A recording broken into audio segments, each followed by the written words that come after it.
धाराशिवचं संकट अजूनच गहिरं झालंय। नद्यांनी धोक्याची पातळी ओलांडली आहे। अनेक ठिकाणी स्थानिक हे चिंतेत दिसून येत आहे। धाराशिवमध्ये मुसळधार पावसामुळे नद्यांना पूर येऊन हाहाकार माजलाय, ज्यामुळे शेतीचं मोठं नुकसान झालंय। अनेक गावं ही पाण्याखाली गेली आहेत। लोकांना सुरक्षित ठिकाणी हलवण्यात आलेलं आहे।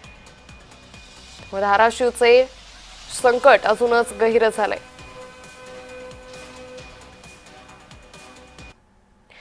तर या संदर्भात अधिक माहिती घेणार आहोत आमचे प्रतिनिधी उदय साबळे यांच्याकडून। उदय, परिस्थिती अजूनही आटोक्यात काय येत नाहीये? भूम तालुक्यातील बाणगंगा असेल, कृष्णा असेल, त्याचबरोबर उमरगा तालुक्यातील बेंडीतुरा असेल, या अनेक नद्यांनी धोक्याची पातळी ओलांडली आहे। मांजरा नदीला देखील पाणी आलंय। आपण बघू शकतो की अशा प्रकारे पावसाची परिस्थिती आहे। म्हणजे मी जिथं उभा आहे तिथून अर्धा किलोमीटरवरती नदीचं पात्र आहे। ही नळी नदी आपण भूम तालुक्यातल्या पिंपळजा परिसरामध्ये आहोत। अक्षरशः शेतातून पाण्याचा प्रवाह वाहतोय। खरं तर काल रात्री 8 वाजल्यापासून मोठ्या प्रमाणात पाऊस पडतोय। आता देखील पाऊस पडतोय आणि या पावसाचं जे पाणी आहे ते नदी पात्राच्या बाहेर देखील आलेलं आहे। खरं तर गेल्या रविवारी म्हणजे 21 सप्टेंबरच्या रात्री मोठ्या प्रमाणात पाऊस झाला होता आणि तेव्हापासून जे नदीला महापूर आला होता तशीच परिस्थिती सध्या देखील झाली आहे।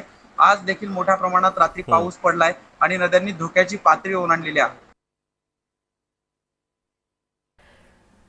मात्र उदय, शेतात अजूनही पाणी काय? प्रशासनानं यावर आजवर काय केलं असा प्रश्न शेतकऱ्यांकडून उपस्थित होतोय।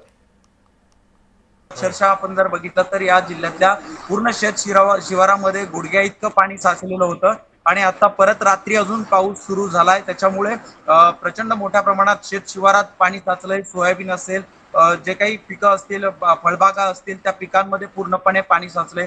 अक्षरशः गेल्या 8 दिवसांपूर्वी जी अतिवृष्टी झाली होती तेव्हा देखील हीच परिस्थिती होती। आता देखील तीच परिस्थिती आहे। प्रचंड मोठ्या प्रमाणात शेत शिवारात पाणी साचलंय। जनजीवन विस्कळीत झालेलं पाहायला मिळतंय। त्याचबरोबर अनेक पुलांवरून देखील पाणी वाहतंय। खरं तर परिस्थिती अतिशय गंभीर होत चालली आहे। पावसाचं प्रमाण वाढलंय, त्यामुळं नद्यांनी धोक्याची पातळी देखील ओलांडलेली बघायला मिळते। प्रशासनाकडून जर आपण बघितलं तर काल परंडा तालुक्यातील लाकी बुकी इथं केवळ तांदूळ आणि गव्हाचं वाटप करण्यात आलं। तर काही प्रातिनिधिक स्वरूपात रक्कम आणि कपडे देखील सरकारकडून वाटप करण्यात आले। मात्र जे काही गेल्या वेळी जे वस्तीत पाणी शिरलं होतं तेथील लोकांनी आता ती वस्ती नदीकाठच्या सोडल्यात। मात्र त्या ठिकाणी पुन्हा एकदा नद्यांनी धोक्याची पातळी ओलांडली आहे। त्यामुळे पुन्हा एकदा मोठं नुकसान होतंय की काय अशी शेतकऱ्यांकडून जी आहे ती चिंता व्यक्त करण्यात येते। कारण पुन्हा एकदा नद्या तितक्याच वेगाने प्रवाहित झालेल्या आपल्याला बघायला मिळत आहेत।